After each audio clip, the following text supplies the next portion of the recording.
Nos llega información de última hora a la redacción. Emirates acaba de confirmar que todos sus vuelos desde y hacia Dubái quedan completamente suspendidos. Efectivamente, confirmamos esta última hora. La aerolínea Emirates nos acaba de corroborar que la suspensión de operaciones en Dubái es indefinida. La medida llega tras registrarse explosiones cerca del aeropuerto. Y hay una cifra que guiará nuestra investigación a partir de este momento. Hablamos de 23.000. 23.000 vuelos cancelados, desviados o bloqueados en el Golfo Pérsico durante la gran crisis de principios de 2026. No hubo retrasos ni desvíos. Desaparecieron. Y detrás de cada trayecto cancelado había una planificación humana que alguien ya había cerrado con ilusión. Un billete comprado, escalas calculadas al detalle, un hotel reservado en el destino, un reencuentro familiar, un negocio clave, una cita médica o una mudanza sin retorno con 2 maletas facturadas. 23.000 planes de vida que saltaron por los aires. Lo que descubrimos después no es un simple caos de vuelos. Es la crónica de una ciudad que vendió su alma a cambio de hiperconectividad total. ¿Y qué ocurre cuando esa gran promesa se desmorona en solo una semana? Dubái lleva 20 años vendiéndose como el epicentro del planeta. Pero no es simple publicidad. Es la base de toda su infraestructura. La urbe se sitúa a la misma distancia de vuelo de 2/3 de la población mundial. Y diseñó un aeropuerto sobre esa premisa. El Aeropuerto Internacional de Dubái se convirtió en el líder mundial en pasajeros internacionales, superando a Londres Heathrow en 2014 de forma indiscutible. En 2024, sus terminales movían más de 92 millones de viajeros al año, según los registros oficiales de la propia gestora aeroportuaria. Emirates, la aerolínea de bandera y motor principal de este flujo masivo, conectaba la ciudad con más de 150 destinos repartidos en 6 continentes. El modelo económico entero del Dubái moderno, desde los ingresos turísticos hasta las finanzas y toda la red de logística masiva, dependía de forma directa de que ese aeropuerto operase de manera impecable y sin pausa alguna. Ese era el pacto implícito. Lo que 3.600.000 residentes y 17 millones de turistas anuales aceptaron al elegir Dubái frente a Singapur, Frankfurt o Doha. Pero aquí llega el detalle que el marketing oficial omitió deliberadamente en la letra pequeña. Toda esa inmensa red dependía de un cuello de botella físico, un aeropuerto, un corredor aéreo y un vecindario geopolítico inflamable. Y ese vecindario, a inicios de 2026, estalló. Las restricciones aéreas más graves se impusieron sin previo aviso a la población. Las aerolíneas empezaron a recibir alertas de los controladores de la región un martes por la mañana, hora local, advirtiendo que varios corredores clave del Golfo pasaban a ser zonas de exclusión aérea inmediata debido a maniobras militares hostiles en curso. La Asociación Internacional de Transporte Aéreo registró la primera gran oleada de desvíos y cancelaciones masivas durante las primeras 48 horas. Los mapas de Flightradar 24 mostraban en tiempo real cómo el cielo se vaciaba. Rutas aéreas operadas a diario durante décadas se desvanecieron de repente. Emirates, el gigante que cimentó su prestigio sobre una puntualidad de hierro, suspendió rutas hacia una lista de ciudades que aumentaba cada 6 horas. Fly Dubai, su filial de bajo coste que vuela a Oriente Medio, África y Asia Central, dejó en tierra toda su flota durante 72 horas críticas. La cifra de 23.000, obtenida de los datos analíticos de la consultora Cirium, abarca un periodo de 2 semanas. Sin embargo, el dato más revelador fue el pico diario registrado. En el momento de mayor colapso, más de 2.200 vuelos diarios se vieron afectados solo en el aeropuerto de Dubái. En una jornada ordinaria, este aeropuerto gestiona unas 1.200 o 1.400 salidas. La matemática es aplastante. Durante varias jornadas seguidas, se cancelaron más vuelos de los que habrían despegado en un día normal. El aeropuerto operaba al revés y los pasajeros seguían atrapados. Aquí es donde dejamos los datos aeronáuticos y entramos en una crisis humanitaria. Dubái no ofrece una huida sencilla.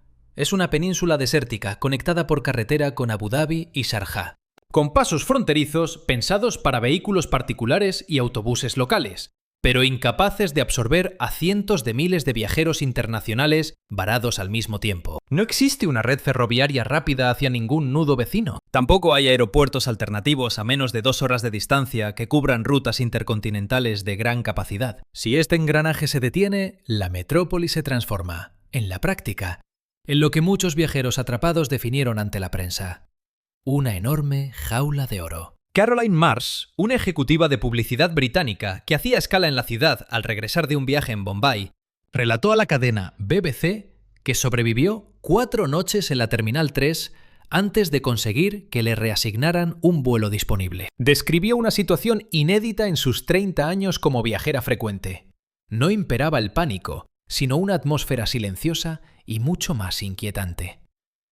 Miles de personas sentadas sobre sus maletas, disputándose cada enchufe libre para cargar sus teléfonos, viendo la cascada de cancelaciones en las pantallas con la total frialdad de un sistema informático que ignora el drama de quienes lo contemplan. Un obrero pakistaní, al que el diario Guardian identifica como Tariq, no pudo llegar al funeral de su madre en Lahore. Su billete de salida estaba programado justo la misma mañana en que comenzaron los bloqueos del espacio aéreo. Su empresa, una constructora mediana en la zona industrial de Jebel Ali, se negó en redondo a concederle más días de permiso sin sueldo. Mis investigaciones desvelan casos desgarradores. Vio la puerta de embarque en su móvil hasta que el vuelo simplemente desapareció del sistema. Nunca llegó al entierro. 4 días después ya estaba de vuelta en la obra. Tras indagar a fondo, confirmo que estas historias no son excepciones, son la cruda realidad estadística. La Asociación Internacional de Transporte Aéreo calculó que, en el pico del colapso, entre 340.000 y 410.000 pasajeros en Dubái quedaron atrapados en un limbo, bien tirados en el aeropuerto o bien retenidos en sus hoteles, o atrapados a mitad de trayecto con sus conexiones totalmente cortadas. El servicio de atención al cliente de Emirates, que gestiona uno de los mayores tráficos de llamadas del sector mundial, recibía un volumen de consultas que su portavoz, en declaraciones a Reuters, calificó de sin precedentes para la aerolínea. Pero aquí está lo que los medios tradicionales han preferido pasar por alto sistemáticamente. Esta crisis no inventó una debilidad. Simplemente sacó a la luz una ya existente. Hablamos de un fallo estructural del modelo de Dubái que diversos analistas ya habían denunciado por escrito mucho antes de cancelarse el primer vuelo. La dependencia de un único aeropuerto es la prueba más flagrante. Tengo en mis manos un informe de Oxford Economics de 2024. Advierte que el riesgo económico de Dubái ante crisis aéreas es estructuralmente superior al de otros centros globales por carecer de un segundo aeropuerto internacional completo en su área metropolitana. El aeropuerto internacional Al Maktoum, esa megaestructura en el sur de Dubái, lleva más de una década en obras interminables. A principios de 2026, seguía sin acoger tráfico comercial de pasajeros a escala real. El plan de contingencia no existía cuando más falta hacía. La segunda grieta que hemos detectado es la concentración geográfica de sus mercados de turismo y negocios. A diferencia de Londres o Frankfurt, con flujos globales diversificados, mis fuentes confirman que el tráfico de Dubái depende en exceso de solo 3 bloques regionales: Asia del Sur, especialmente India, Pakistán y Bangladesh, Oriente Medio y el norte de África, y Europa Occidental, principalmente Reino Unido, Alemania y Francia. Según revelan datos oficiales de 2025 del Departamento de Economía y Turismo de Dubái, cerca del 62% de sus visitantes llega cruzando directamente el saturado corredor aéreo del Golfo. Si ese corredor se clausura, la inmensa mayoría de los viajeros se queda sin ninguna ruta alternativa viable. Sencillamente, no pueden llegar. Prestad atención, porque la tercera debilidad, la más denunciada por expertos geopolíticos, es la peligrosa cercanía física a zonas de conflicto activo. El Instituto Kiel para la Economía Mundial, en un informe de mediados de 2025, situó este corredor entre los 3 espacios aéreos comerciales con mayor riesgo de todo el mundo, junto al Mar Negro y África Occidental.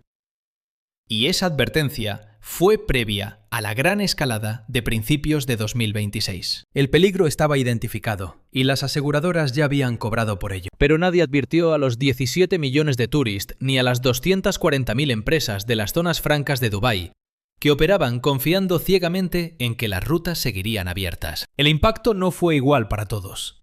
Para los superricos, el colapso fue una simple molestia con una solución de mercado. La aviación privada libre de las rígidas normas de vuelo de las aerolíneas comerciales, registró un estallido de demanda que la patronal europea del sector comparó con los peores momentos del inicio del COVID-19. Los precios de jets privados desde Dubái a Londres, Ginebra o París se duplicaron a las 48 horas de las primeras cancelaciones. Para familias capaces de pagar un vuelo privado de $40.000 sin inmutarse, este drama no pasó de ser una anécdota exótica para contar en sus cenas. Para el resto, la realidad fue muy distinta. Analicemos el caso de los profesionales expatriados de clase media, motor demográfico de la ciudad la última década, que sostiene el mercado inmobiliario residencial y gran parte del consumo interno. El caos confirmó un temor que llevaban meses sopesando en privado. La gran promesa de Dubái, basada en una movilidad total y estar a 8 horas de cualquier rincón, desveló una fragilidad que ningún sueldazo o ventaja fiscal puede compensar. David Park, un analista surcoreano instalado allí desde 2022, confesó a mis colegas del Financial Times durante la segunda semana del caos que al contemplar cómo las pantallas se llenaban de cancelaciones, asumió la dura realidad de haber construido su vida sobre una infraestructura ajena que era incapaz de controlar. No dijo que se marchaba, sino que estaba haciendo números. Para los trabajadores de menor cualificación, estas cuentas nunca fueron abstractas. Era una angustia inmediata, física, y que golpeaba directamente a unos ingresos ya comprometidos. Las remesas de los migrantes del sur de Asia suponen miles de millones de dólares anuales para sus familias.